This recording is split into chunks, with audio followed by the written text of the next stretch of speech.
I was doing what I normally did at the ungodly hour of 2 a.m., messing around on YouTube or Facebook, or some other website I could use to entertain myself. I always had difficulty sleeping, so I'd go on the internet until my eyelids got heavy and I dozed off at the keyboard, forcing myself to climb into bed. Well, I was finally getting tired, tempting myself to give in to the warm calling of my soft bed and cozy blanket, when I remembered to check my email that's been neglected for over a week. I'd gone over to my account and cleaned expired coupons, junk mail, and spam files, until I came upon an actual email. The peculiar thing about this email, however, is that the account that linked the attached file was illegible. The text had run over itself, creating a scrambled and rather disturbing-looking collection of dark chicken scratch. Well, my computer was quite hot, seeing as I'd been on it for God knows how long. That probably messed with the text or something. The email had no description, no comment, nothing. There was merely a video file attached, nothing more. The file was labeled Morbus.avi. Morbus. Weird. I'd heard that word before somewhere, but I couldn't recollect where. I had conflictions deciding whether or not to download it and watch, but I was curious. I blame it on the night high and the desperate need to unbore myself. Curiosity has shaken the sleep from me. I caved and downloaded the video, finding no virus or threat to my computer, according to the file scan I'd installed. When the video finished its 20-minute download, I observed the thumbnail of the video. A dark room with a metal table, a single light bulb dangling from a mere string over it. The soft glow from the bulb barely penetrated the dark. It just barely illuminated the table. I hit play, and the video began a static that lasted for 45 seconds, and cut to the dark room with a metal doctor's table in the center, a large metal cabinet backed against the wall behind it. The large table was lit up in the middle of the room. There was no sound, oddly enough. The video was completely mute. The quality of the video was awful and very grainy. It blinked to static a moment every few minutes. The camera that recorded this must have been very cheap. It was a bit frustrating to watch. Finally, after about 5 minutes, a human figure walked in front of the camera, dressed in a dark coat and gloves. They wore a pale, white plague doctor's mask with a hood, keeping every inch of their body concealed. Red goggles bulged from the pale mask, hiding its eyes.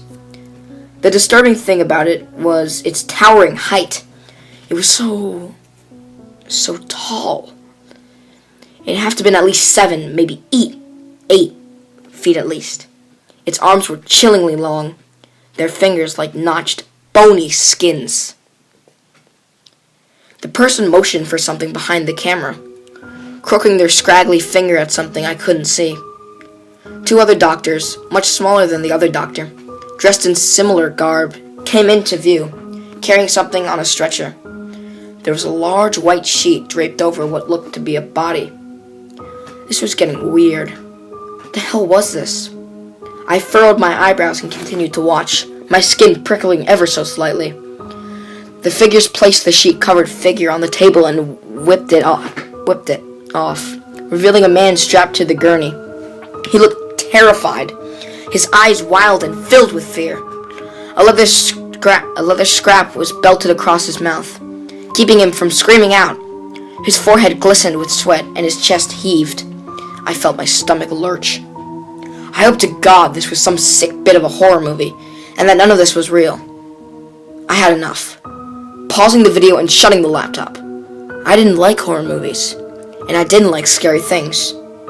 I climbed into bed and let my heart slow down, trying to calm the rattled nerves. It's a fake video, I told myself out loud. This is ridiculous to get so freaked out over. It's definitely fake. A video some people made. It's supposed to scare people, probably a teaser for a new movie. I let out a breath and turned over, relieved I'd talked myself out of being so scared. I was such a baby. The next day I felt kinda lousy. My head ached and my stomach felt like it was full of rocks. I got out of bed, dressed, and went to work. I trudged through the day, irritable and sick. I went home still feeling like crap, but couldn't make myself go to sleep, even after taking a few sleeping pills.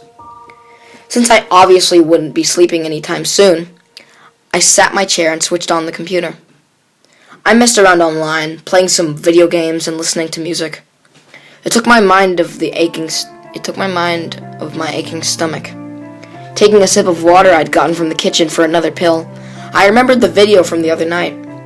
It did look kind of interesting, if that didn't sound too creepy. And it was fake, anyways, so there was no harm to watching it again.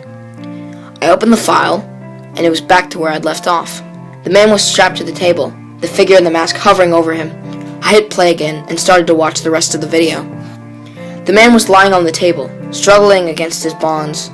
There was no sound at all, so I couldn't hear a thing, but I imagined he was making quite the racket. The tall, gangly figure pulled a blade from the small cart beside the table and lifted it to the light, making a knife shimmer.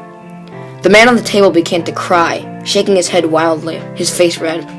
The figure pulled a small box from a pocket in their coat. Small white text popped onto the screen. Subject has been confirmed with the infection. Immediate surgery has been directed. They slipped the recorder back in their pocket and lowered the knife to the man's exposed stomach, slicing down. I cringed. No Anastasia. The man shook his head and thrashing wildly, trying to escape the binds that had held him down. Obviously failing. The figure merely continued the incision, placed the blood-stained knife back onto the cart. He pulled his gloves on tightly, securing them, then reached into the man's stomach and... I'd had enough. I did not want to watch it anymore. Fake or not, this was disgusting. My stomach felt awful now, worse than before. No wonder. I was probably just being a baby, but I hated gore. It made me sick. I sat up from my chair and shut off the computer, crawled into bed, sick to my stomach, and flopped onto my mattress. The world was full of sick things. My dreams were plagued by nightmares on the second night. I saw them, standing in a dark concrete room in a circle with the tallest doctor in the middle. My dream was in the same crummy definition as the video. Each time the video blinked into a brief second of static, the masked man in the middle moved just a bit. It wasn't really a movement, more like a twitch. About the third or fourth time the static spiked my dream, there was a symbol etched into the concrete wall behind them, written in white chalk. It looked like a cross. The static blinked again, and the doctors were suddenly lined against the wall, the tallest in the middle of them. The chalk symbol was now littered with bloody handprints. I woke up screaming into my pillow, my entire body so hot I felt on fire. I screamed and screamed, even though my throat felt like someone had shoved a heat rod down it. My roommate burst into the room and grabbed me by the shoulders, calling my name. Sweat beaded from my wet hair, pouring down my forehead. My stomach cramped up, and I doubled over in agony and was instantly sick. I couldn't stop screaming. I couldn't see that my brain was exploding in my head. I instantly blacked from the pain. When I came to, my roommate was on my computer, watching the video. I blinked, ignoring the throbbing agony in my head and stomach, and limped over to him. Why are you watching that? I asked, trying to keep from getting sick again. I don't know. It was on your screen when I came in after you. You know. After I what? Dude, you were screaming like a dying cat and emptied your stomach out everywhere. There's vomit all over the floor. I looked behind us, wincing at the cramps in my stomach and muscles, and I looked to the floor. It didn't look like vomit, but more like the oil from a car. This came from me? I asked, my stomach flopping and retching in my body. Don't puke. Yeah. I didn't want you to move until you were awake. I think we'd better get you to a hospital. I shook my head quickly. No. I'm fine. I hated hospitals. I hated doctors. No way. Dude, I know you're scared of doctors' offices and shit, but you vomited black crap. That's not natural. I just shook my head again and again, insisting I was fine. He just rolled his eyes and muttered, Your funeral. I limped back to my bed and watched Brian, the aforementioned roommate, look at the video. He shook his head from time to time, sometimes even going, "Oh God." When the video ended, he turned to me, a funny look plastered on his face. "Dude, this is disgusting. Why the hell would you watch this?" I shrugged. "Someone sent it to me. I didn't watch the whole thing." Brian rolled his eyes and shook his head. He got up from the chair and walked from the room, returning with a mop and cleaned up my vomit. "You owe me, you asshat," he growled. He dumped the mop into a bucket and walked out the door, not leaving completely before popping his head back in. "By the way, would you please not scream your freaking head off when you decide to have a panic attack? You scared the shit out of me. I thought you were dying." When he left and the cramps ceased, I went over to my computer and sat down. The video was still up, but I was hesitant to finish it. The video was so vile, but his curiosity made him reach for his mouse and hit play again. The video started again with static, and the figure stepped before the camera again. But this time, the several others went immediately to the table carrying a sheet-covered gurney, carrying the man. The sheet was removed, but this time, it wasn't the same person. Wait, that wasn't right. Was this a different video? No, this was the same one, the same awful video definition, dark and grainy. But this wasn't the same person. No, his hair was longer, he was slightly shorter than the other guy. I continued watching, confused and a bit unnerved, and the beginning started as normal.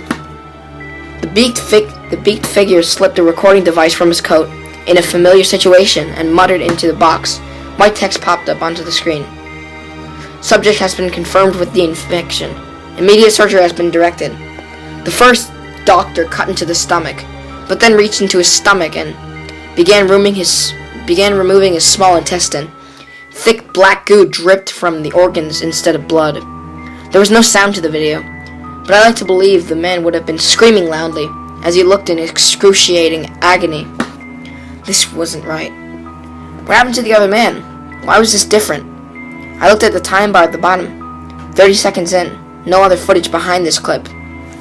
The doctor removed a few more organs, sawing and picking at his body cavity, then took a small jar from the cart and filled it with the black goo that filled his body cavity. The man stopped thrashing, finally, and lay still on the table, his chest heaving and blood trickled from his mouth.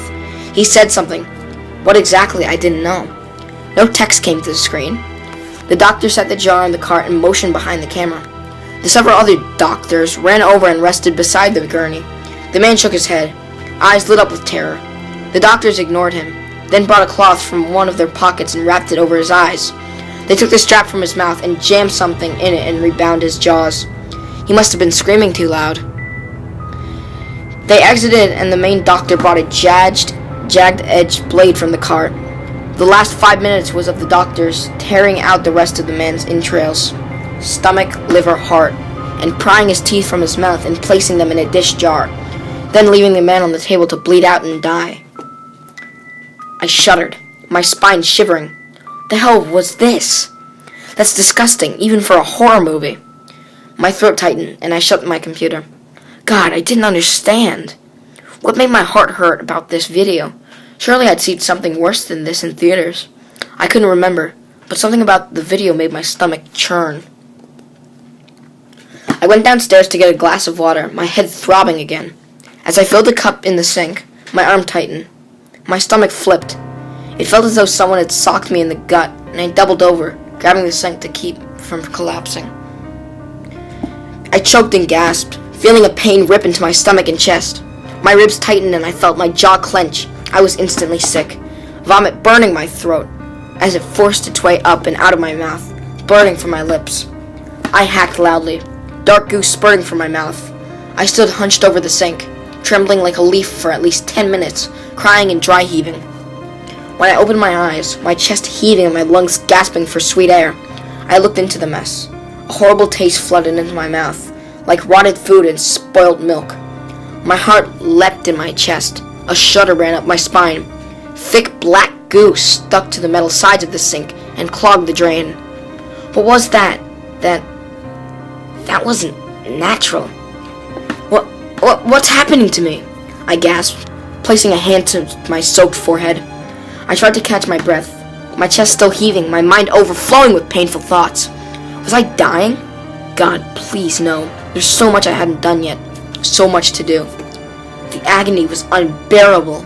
I tried calling for Brian until I remembered he had work today and wouldn't be back until late tonight.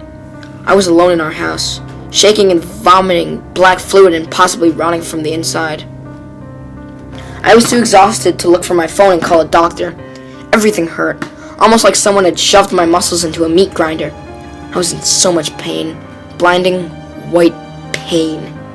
I refilled another glass after I had dropped and shattered the other one in the goo-filled sink, then crawled into bed. I needed rest.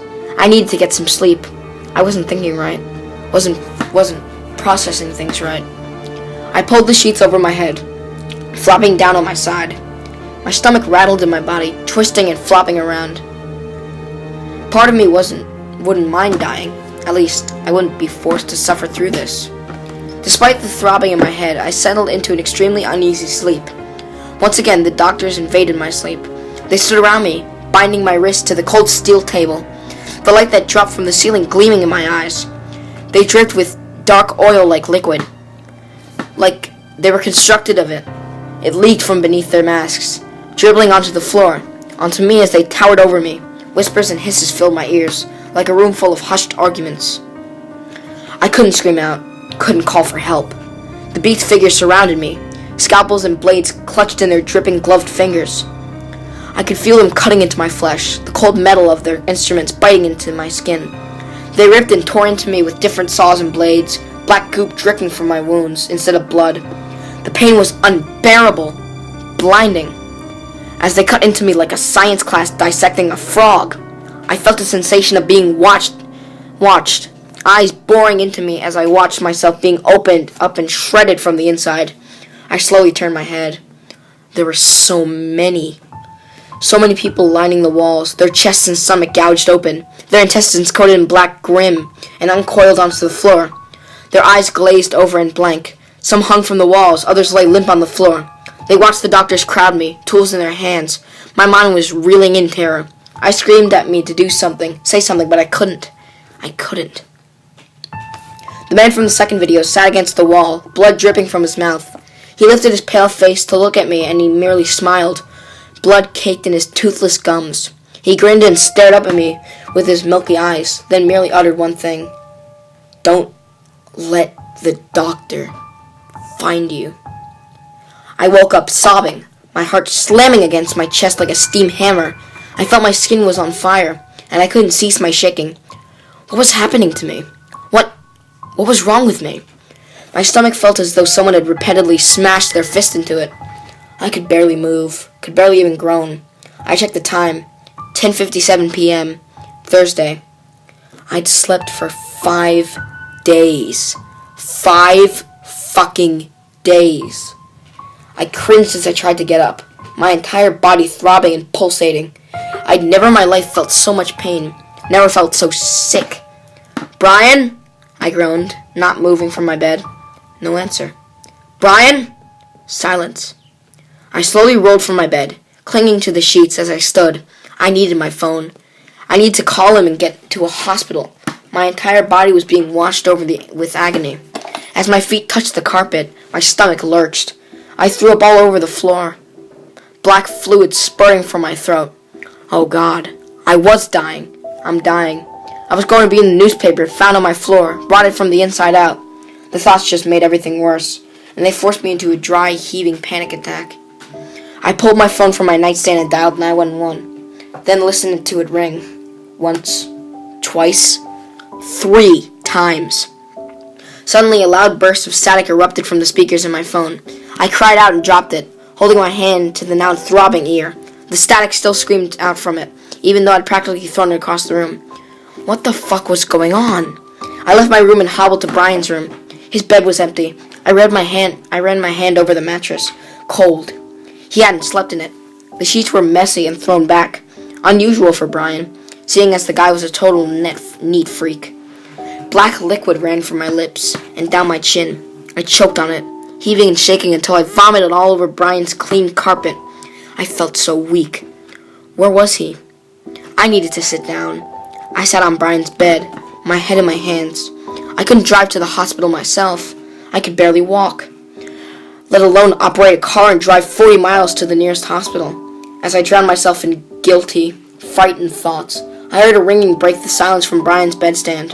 His phone was going off, and the caller ID showed as Angela. I grabbed the phone and answered it, frantic. Angela? Angela? It's Michael. Michael? Michael, there you are. Where the hell's Brian? She demanded, frantic and sounding afraid. Wait, what? Nobody's seen him for 5 days. We went to your house, saw you sleeping, but he wasn't there. He hasn't been to work or gone to school, and he hasn't answered his phone. The phone trembled as my hands started to shake. 5 days? He's missing? I whimpered. You haven't seen him? No, I haven't. Listen, Angie, I need help. I need an ambulance. I need you to. The line went dead. I stared at the phone screen, shaking. No service. I dropped the phone, then limped to my room, my stomach tying itself in tight knots. I'd used my computer to get help. Facebook, Skype, somehow. My house was the only one out here for a good half an hour. It was the only in a construction site that's currently on hiatus for being completed. Going for help outside was useless. As I hobbled into the room, my computer monitor flashed. I turned my head to look at my laptop. The video, Morbus.avi, was on the screen. No, my mind hissed. No, I don't need that. Not now. I charged over to my laptop and sat down, trying desperately to exit out of the video. It refused to close out. Despite how many times I clicked the X, I almost jumped when the video broke into static and began to play. Come on, you useless piece of shit, I snarled. The video continued to play, and I felt my legs suddenly go numb. I couldn't move them. I began to panic, my heart thumping in my chest. What? Why? Why can't I move? I thrashed on my chair until the numbness spread into my torso and arms. I shuddered as I fell limp in my chair. The video broke from static. The doctors were standing around the table, surrounding a human on the table. In the horrible quality of the video, I could see he was limp, not moving. The coded figures strapped the man down, then exited from view, leaving only the largest doctor and the men on the table. But when they cleared, I heaved. It felt like someone had socked me in the stomach. My heart jumped into my throat and my chest tightened. No, I said aloud, my voice rising. No, dear God, no! Brian was strapped to the table, his eyes distant and glazed over. He looked so out of it, so confused. I choked back my sobs, watching the screen in horror. The big figures raised a recording device to the face as he'd done twice before. My spine tingled as the same text appeared onto the screen. Subject has been confirmed with the infection. Immediate surgery has been directed. No! I wailed, screaming at the laptop. No, no, no, no, no! Brian's been missing for 5 days. Angie's voice rang out in my head. This had to be some sick joke. Some sick, disgusting, cruel joke. Please, please, please let them just reset my clock. Have everyone involved trick me into thinking my best friend was missing for nearly a week. Let it be a joke. But my hopes were crushed as I realized Brian's legs has been snapped at impossible angles. The bone jutting from his knee, blood caked on the splintered joint. There was no way that could be special effects. For over 15 minutes, I watched the figure carve into my roommate, as it did with the others, tearing his stomach to shreds with the many bladed tools on a small cart. Brian didn't thrash, didn't cry out. He just observed in sheer horror as his body was opened up and pulled apart before him. Tears ran down his face, the dark circles beneath his eyes, such a contrast to his pale skin. He was staring into the camera, like he knew I was watching, anguish in his lightless eyes. The masked creature placed his bloody tools on the cart beside him, the jar of black goo and organs next to the red-stained utensils. Brian, still clinging to life, tilted his head weakly toward the figure. He looked so tired, so weak, such a contrast from the last time I'd seen him. Why? The text appeared again. I'd suspected it was Brian who spoke. The figure wrapped his gloved fingers on the table, then more text. Because you have been infected, we are ending all the suffering the world might bring you, the suffering you might bring the world. I saw Brian give a shudder, then fell limp. The figure crooked a claw-like finger to behind the screen, and the rest of the masked people unbound him and carried him away. I expected the video to end there, but instead, the doctor stepped up close to the camera, facing me. His pale white beak looked so close to the screen, it could have been protruded from my monitor. The scarlet goggles that hid his eyes glimmered on his mask, his true eyes concealed from view. He was still for a few moments, just staring at the camera. Suddenly, slanted white text filled the bottom of the screen. "Do you see what you've done?"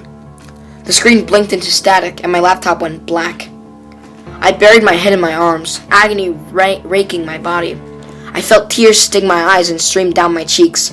I sobbed loudly, begging to God I was no longer sure existed. No, no, no, no! Why us? Why us? We'd never done anything wrong, never been bad people. Why did this happen to us? My questions were never answered. My body was enveloped in searing pain. So bad I screamed out, clutching my head. Black goo flowed from my jaws, dribbling down my chin, my throat. I was choking, heaving, unable to get air. My mouth was filled with the taste of rotting meat and thrash. My throat burned. It felt as though someone had jammed a hot iron down and pressed the molten metal against the walls of my stomach. I'm dying, I thought bitterly. I'm going to die. I coughed and choked, the black vomit splattering on my front, my lap, my desk, everywhere. I gagged, trying to catch my breath. My vision blurred.